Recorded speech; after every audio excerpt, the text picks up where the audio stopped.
اعوذ باللہ من الشیطان الرجیم بسم اللہ الرحمن الرحیم نحمدہ ونصلی علی رسولہ الکریم۔ انتہائی قابل احترام سامعین و حاضرین، مجھ سے اچھے لوگوں، السلام علیکم ورحمۃ اللہ وبرکاتہ۔ درود پاک پڑھ لیں۔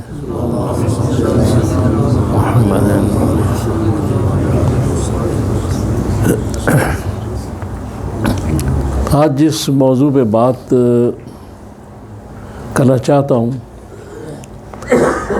وہ ایک بہت بڑا روحانی کینسر ہے۔ کینسر آپ کو پتہ ہے بڑی خطرناک بیماری ہوتی ہے، اگر روحانی ہو تو اور زیادہ خطرناک، اور وہ سارے گناہوں کا سردار ہے۔ وہ گناہ ہے جھوٹ بولنا۔ اور قرآن پاک میں سورہ حج کی آیت نمبر 30 میں اللہ تعالیٰ نے اس کا ذکر بتوں کے ساتھ کیا ہے کہ بتوں کی گندگی اور جھوٹ بولنے سے بچو، یعنی شرک کے ساتھ جھوٹ کو بیان کیا گیا ہے۔ اور حضور سرور کائنات صلی اللہ تعالیٰ علیہ وسلم نے فرمایا کہ جھوٹی گواہی شرک کے برابر ہے۔ یہ اتنا بڑا گناہ ہے، اور جھوٹ کی وجہ سے جتنی بھی منفی چیزیں پیدا ہوتی ہیں، نیگیٹو، لالچ، دھوکہ، فریب، فساد، یہ سب کے پیچھے جھوٹ ہوتا ہے۔ اور اگر آدمی سچ بولنا شروع کر دے، اس کو چھوڑ دے جھوٹ کو، تو پھر برکت، ہدایت، ایمانداری، آنیسٹی، یہ ساری چیزیں اس کے اندر پیدا ہونی شروع ہوئی۔ سورہ بقرہ کی آیت نمبر 30 میں فرشتوں نے جو کہا تھا کہ یا اللہ تعالیٰ تو جو یہ زمین پہ پیدا کر رہا ہے انسان، یہ زمین پہ فساد کرے گا، یعنی اتنی خطرناک چیز ہے کہ فرشتوں نے اسی کی بات کی تھی۔ انہوں نے عبادات کے بارے میں اور کوئی بات نہیں کی کہ یہ نماز نہیں پڑھے گا، یہ نہیں کرے گا، لیکن یہ کہا کہ یہ فساد کرے گا۔ اس سے اندازہ لگائیں کہ کتنی خطرناک چیز ہے فساد، اور فساد جھوٹ سے پیدا ہوتا ہے۔ اس لیے اس وقت دنیا جو افراتفری کا شکار ہے، ہر جگہ فساد ہی فساد ہے، اس کی وجہ کہ ساری دنیا میں جھوٹ بہت زیادہ بولا جا رہا ہے، اور یہ ساری جتنی بھی نیگیٹو چیزیں ہیں یہ جھوٹ کی وجہ سے پیدا ہو رہی ہیں۔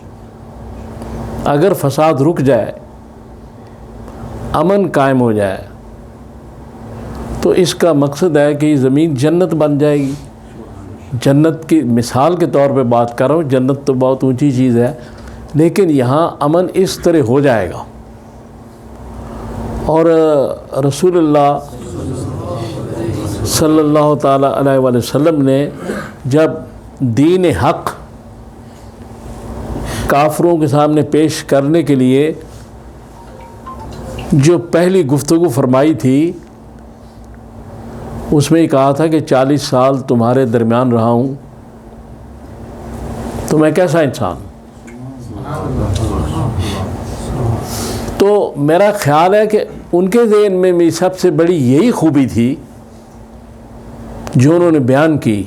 خوبیاں تو اور بھی تھیں حضور میں، لیکن سب سے بڑی خوبی یہ تھی کہ انہوں نے کہا آپ صادق اور امین ہیں۔ یہ ایک نبی کا تعارف وہ لوگ کرا رہے ہیں کہ جن کو ابھی پتہ نہیں یہ نبی ہے یا نہیں۔ اور اس کے بعد آپ نے دعوت نبوت دی کہ اگر میں سچ بول رہا ہوں تو لا الہ الا اللہ محمد رسول اللہ صلی اللہ علیہ وآلہ وسلم بھی ایک بہت بڑا سچ اور بہت بڑی حقیقت ہے۔ تو جب یہ بات سمجھ میں آ جائے گی تو پھر یہ چیز سمجھ میں آئے گی کہ سچ جو ہے وہ فساد کو کیسے روکتا ہے، جھوٹ فساد کیوں پھیلاتا ہے۔ ایک برنارڈ شاہ ویسٹرن اسکالر ہے،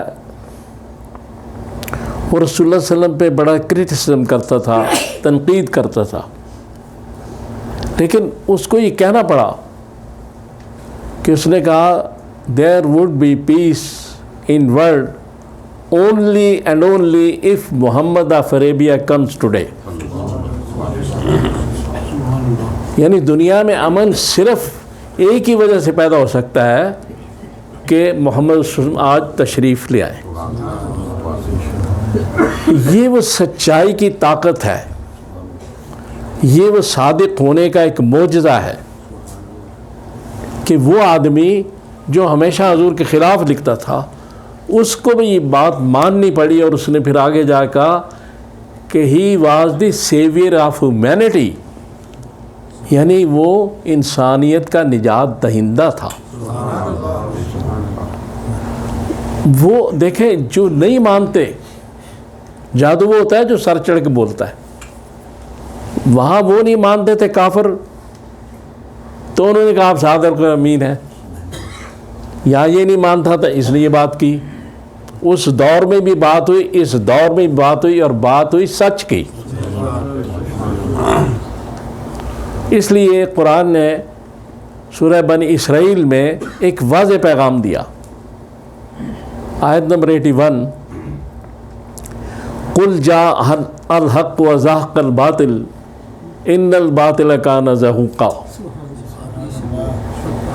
کہ حضور آپ ان سے فرما دیجئے کہ جب حق آتا ہے، سچ آتا ہے، تو باطل اور جھوٹ بھاگ جاتا ہے، اور باطل تو ہمیشہ بھاگنے ہی والا ہے۔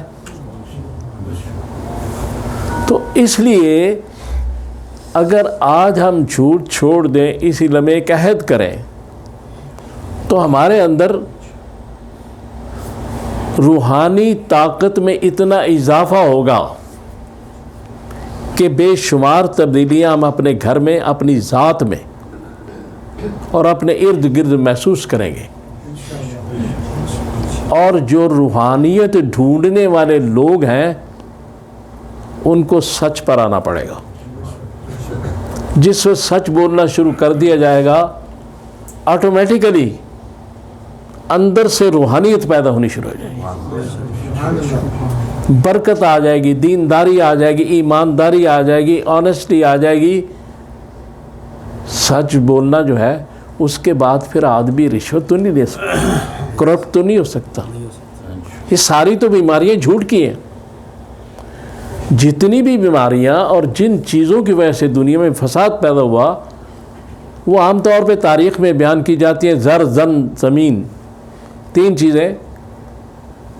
ان تینوں چیزوں کے پیچھے لالچ ہے، اور لالچ بھی جھوٹ جو ہے وہ لالچ کو بھی جنم دیتا ہے، اور لالچ کی وجہ سے ہی فساد ہوتا ہے۔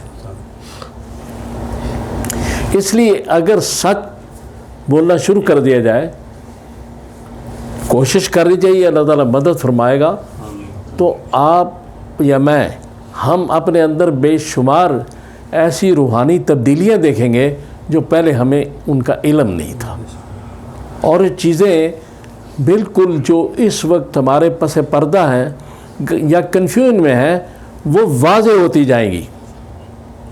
یہ سچ کی برکت ہے، اور جھوٹ کی وہ نحوست ہے کہ فساد کی بھی جڑ ہے، لالچ کی بھی جڑ ہے، غیبت، چغلی، ہر شے کی جڑ جھوٹ ہے، اس کی بنیاد ہی جھوٹ پر ہوتی ہے۔ اور سچ کی یہ جو کرامات ہیں، یہ میں آپ کے سامنے بیان کر رہا ہوں کہ سچ کیا چیز ہے۔ لہذا ہم جب یہ دیکھتے ہیں، احادیث کا مطالعہ جب کیا جاتا ہے، تو وہاں یہ ایسی ایسی چیزیں محسوس ہوتی ہیں کہ حضور سرور کائنات صلی اللہ تعالیٰ علیہ وآلہ وسلم فرماتے ہیں کہ مومن جو ہے وہ کئی دوسرے گناہ کر سکتا ہے، مگر مومن جھوٹ نہیں بول سکتا۔ تو اس کا مقصد ہے کہ جھوٹ بولنے کے بعد آدمی مومن نہیں رہتا، منافق ہو جاتا ہے۔ اس لیے ایمان دوبارہ حاصل کرنے کے لیے، تجدید ایمانی کے لیے توبہ کر کے سچ کی طرف آنا پڑے گا. اور جس وقت ہم اس طرف آ جائیں گے، یہ ایسی طاقت ہے اور یہ اتنی زبردست چیز ہے کہ آج دنیا میں اگر 70-80% لوگ پوری ورلڈ میں اگر سچ بولنا شروع کر دیں میرے سمیت، تو آپ دیکھیں گے کہ دنیا امن کا گہوارہ بن جائے گی.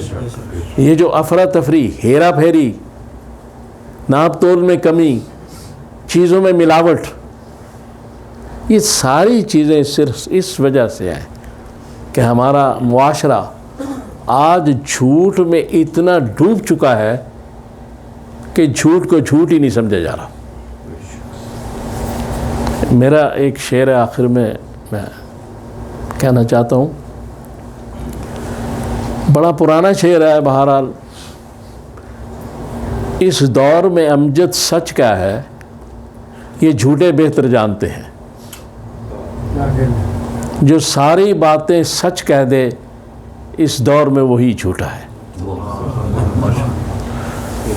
یا اللہ تعالیٰ ہمیں توفیق عطا فرما، اس فتنے کے دور سے محفوظ رکھ اور ہمیں سچ کی طرف گامزن فرما.